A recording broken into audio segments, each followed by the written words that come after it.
What's going on, everyone? So Zach Lavine is returning to action tonight for the Chicago Bulls, and many of you are aware of how I feel about the Lakers going and acquiring Zach Lavine. I think at this point, it is becoming a necessity, right? I understand that there are better options out there, but it's about what's realistically obtainable for the Lakers and their limited assets that are tradable. Right? Donovan Mitchell, if he became available, I would rather have Donovan Mitchell. But the reality is we don't have what it would take to go get Donovan Mitchell, more likely than not. Zach Lavine, the market is thin, if non-existent, which gives the Lakers a point of leverage. And as long as you're not selling like the complete farm to go get him and you're just kind of matching salaries, right? You're going to have to give something to get something. I understand that. But as long as you're not trading like Reeves, your first in a pick swap and just going overboard with it, if you can get Zach Lavine for basically D'Lo, Rui, Gabe Vincent, and like a swap or something, like to me, that is worth it. The Lakers desperately need offense. They desperately need somebody that can go and just generate offense by themselves without having to rely on LeBron James or Anthony Davis. Zach Lavine is up there with the best of them when he is on, locked in, and focused. I think a change of scenery would be great for him. Defensively, he's playing as good defensively as Prince and Reeves are this year, but he has had better years. He, for his career, has been better than league average defensively. He has the tools and athleticism, so I'm not really worried about that.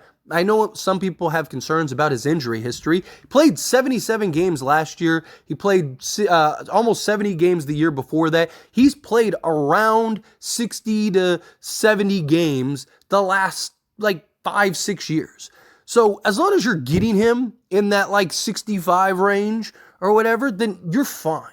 Because you'd still have LeBron James, still have Anthony Davis. Those guys could kind of trickle throughout the season. But also Zach Lavine wouldn't be in as prominent of a role. He wouldn't be asked to do as much. He'd be able to just do what he does best, which is just to score the basketball. I think fit would be seamless, right? I think Zach Lavine is the best current available option for what the Lakers desperately need. You'd still have all your defensive components, right, which is important. So now you're just leaning heavily in the other way. Maybe you get another piece like an Andre Drummond or something like that. That would be nice. But we have an update in regards to Zach Lavine, and it's per Jake Fisher. So according to Jake Fisher, the Lakers are reluctant to trade for Lavine because of the weighty 4-year and nearly $180 million left on his contract. The market for Bulls All-Star guard Zach Lavine still has been quiet, as interested teams remain reluctant to absorb the 4 seasons and roughly $180 million remaining on his contract. Lavine is trending towards a return Friday from a week-long absence due to right foot inflammation, perhaps a strong return to play with the defensive effort he once showed for Team USA that intrigued NBA evaluators could add some momentum for a Lavine deal. The struggle Lakers do forecast as the most sensible landing spot for the 28-year-old former All-Star, even though Los Angeles, too, has so far indicated a hesitancy to take on Lavine's money, sources said. Personally, I think the Lakers are going to do it.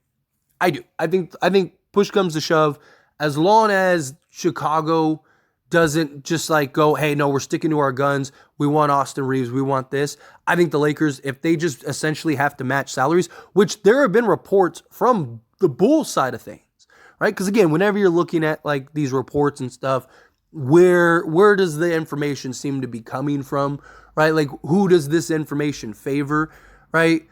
You can make an argument this Jake Fisher report kind of favors the Lakers, right?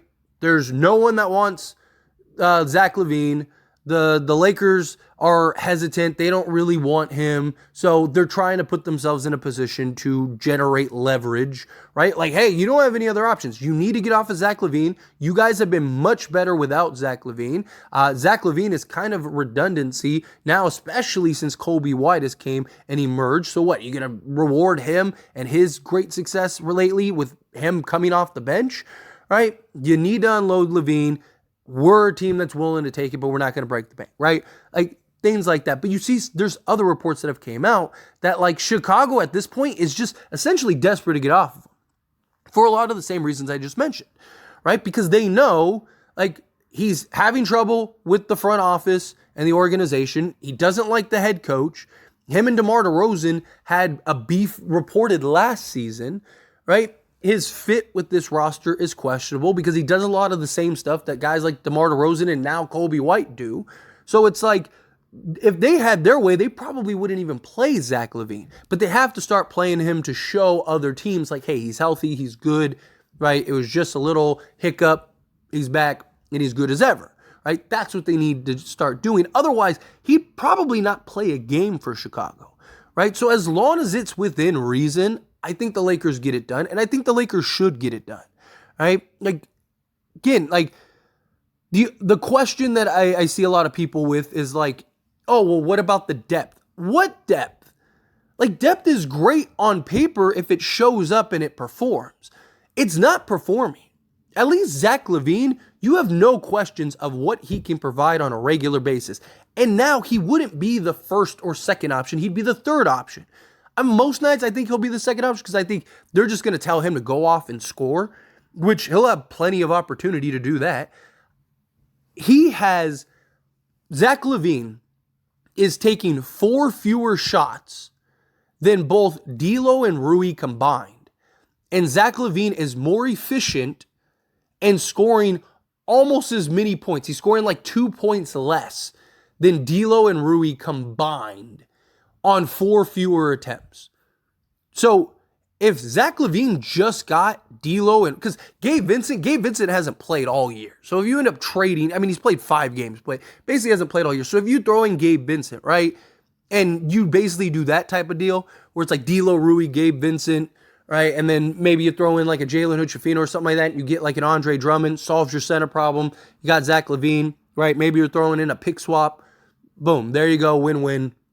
They get off of Lavine because there's value in that. You're helping Chicago clear their salary of Zach Lavine, right? And they could trade Gabe Vincent at some point because he's on a very reasonable contract once he gets healthy. D'Lo, they could just let go or they could keep him if he works well. Rui makes a ton of sense for them.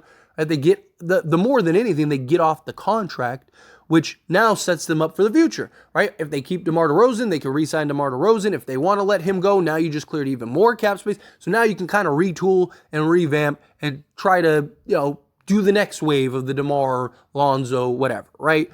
So there's value for Chicago in just the Lakers taking on Lavine. But Lavine's role, he's not a number 1 guy. He's not a number 2 guy. I mean, maybe if you had like Luka next to him or something like that, maybe right circumstances. But in my opinion, he's not. But he is a souped-up, charged third option. When he's a guy that completely changes all elements and aspects that teams have to defend us. It all of a sudden now opens everything up and makes it easier for LeBron, makes it easier for Anthony Davis. You don't take away from their attempts. Because as I mentioned, Zach Lavine could technically take 4 more shots and a game and go get you 26, right? His ability to play off the ball 45% on catch and shoot threes, if he can buy in and lock down defensively, which I do believe he would, I think he's going to be excellent for the Lakers because I think he's going to have this new change of scenery. He's going to be in LA. I mean, he said a couple years ago that he'd love to play with LeBron and AD. Zach Lavine's going to understand what his role is. Right? There's not going to be a question of him coming in and being like, oh, I'm the guy. No, I'm playing alongside LeBron James and Anthony Davis, right? So he knows that he's going to have to sacrifice. He's going to have to do his thing. But he might not even have to sacrifice that much. But at least you get the consistency. I mean, even on a bad night for Zach Lavine, he's giving you like 15 points, right? On like where he's just like awful that night and can't find the bottom of the bucket. Right? He's still giving you that. Like a bad night for like Reeves and D'Lo and Rui are like 2 of 15 and they got like 4 points or whatever, right? You don't have to worry about that with Zach Lavine. And he's going to have such an easy time, right? Just think of the looks that he's going to get playing alongside LeBron James and Anthony Davis. His ability to just blow by the defender and get to the basket. Like a great example was that Heat game, right? The Heat ran zone the entire game and we couldn't do anything about it because we can't hit shots. 1, Zach Lavine can hit shots. And 2, Zach Lavine is quick enough, athletic enough to just blow by and just completely blow up that zone. So you can just give him the basketball and say, hey, go to work. Also, it allows everyone to fall into place. So now Reeves doesn't have to be the third guy. Right? Now if he goes and gives you 20, you're probably winning all those games. Because now his 20 is that much more impactful. When Taurean Prince goes and gives you 15, right? You're probably winning those games because his 15 is now that much more impactful, right? But it also offsets. So, like, if Reeves has a bad game, right? Right now, if Reeves has a bad game, we lose. I mean, even when Reeves has a good game, we lose. But, like, if Reeves has a bad game, we're almost definitely losing, unless somebody else has a really great game. But when you have Lavine, if he has a bad game, you can still win those games because Lavine is dynamic enough, right? And he demands attention. Teams are okay with letting Austin Reeves just go one-on-one. And they're looking at it like, let him beat us. Because I don't believe he'll beat us, right? But Zach Lavine can. I mean, he has a 50-point game this season. So he absolutely, if you let him go one-on-one, is going to torch you. So now how do you double team and run the sets that you do with Anthony Davis, right? Where you pack the paint and you let everyone, well, now it's like, well, we can't just let Zach Lavine shoot. Throw like a Torian Prince alongside him. Now you have two guys shooting 40+%, right? LeBron James can run the point, start the unit. Austin Reeves becomes that much more impactful and that much more effective. He doesn't have as much pressure on him now, right? Now Prince isn't our third most consistent guy anymore, right? He gets to fall back to like our fifth or sixth. And now, again, the pecking order starts going down the chain. Got to get LeBron James and Anthony Davis real help, right? Are we in win now mode or are we in like, hey, rebuild mode? Because you got to pick a lane. If we're in rebuild mode, then trade everybody, right? Go get the best packages and stuff like that you can. But I believe we are in win now mode. I believe LeBron James and Anthony Davis are playing good enough to go win you an NBA championship if you have the other complementary pieces. The lack of depth isn't a concern because you're going to have plenty of depth, right? Like, let's say you trade D'Lo, Rui, and Gabe Vincent, right?